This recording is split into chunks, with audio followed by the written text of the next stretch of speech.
You all, God bless you all. Hope you all doing great today. Today we have Psalm chapter 6, verses 6 through 10. I'm worn out from my groaning. All night long I flood my bed with weeping, and I drench my couch with tears. My eyes grow weak with sorrow. They fail because of all my foes. Away from me, all who do evil. For the Lord has heard my weeping. The Lord has heard my cry for mercy. The Lord accepts my prayer. All my enemies will be overwhelmed with shame and anguish. They will turn back and suddenly be put to shame.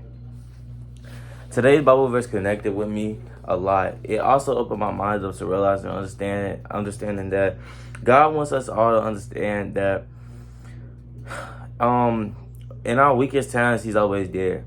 I know in 2 Corinthians chapter 12, verse 9, if I'm correct, it is right here. 2 Corinthians chapter 12, verse 9. But he said to me, my grace is sufficient for you, for my power is made perfect in weakness. We have to understand that God will use our weakness, and the things that we may not be strong in to be glorified in the most best way. God wants us to understand that we all know that He can be glorified, and He will be glorified through us. Like one reason I would say would be Lazarus. Even though Lazarus was dead, he was really asleep. As they say, he was asleep and he was resting.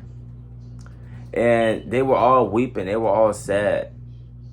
And then it's like they still had somewhat of faith if they knew Jesus Christ were there. We have to learn and understand that as well.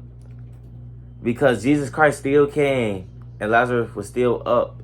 Because that was used to glorify God. Lazarus' death was so that God could be glorified to the people.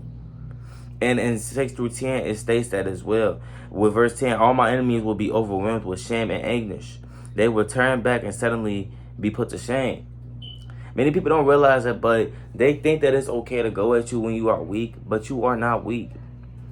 When the Lord sees that you are struggling with certain things that may push you back and push you down, God will always push you forward and push you out. God is more so worried about you in your weakest times so that He can be glorified than you trying to be strong and be mighty. God can use your weakness to allow Himself to be glorified. Surrender it all and let God do it. God is going to be able to do what He needs to do as long as you let Him do what He needs to do. And everything else comes along full speed for God. And all you got to do is just keep walking by faith and keep having faith and trusting in your Father whom you have faith in. God bless you all. Have a great day today. And remember, don't try to be big man. Don't try to be big strong. Don't try to be big woman. Don't try to do none of that. If God is with you, who can be against you? If God said He got you, He's got you. Trust Him and have the faith. God bless.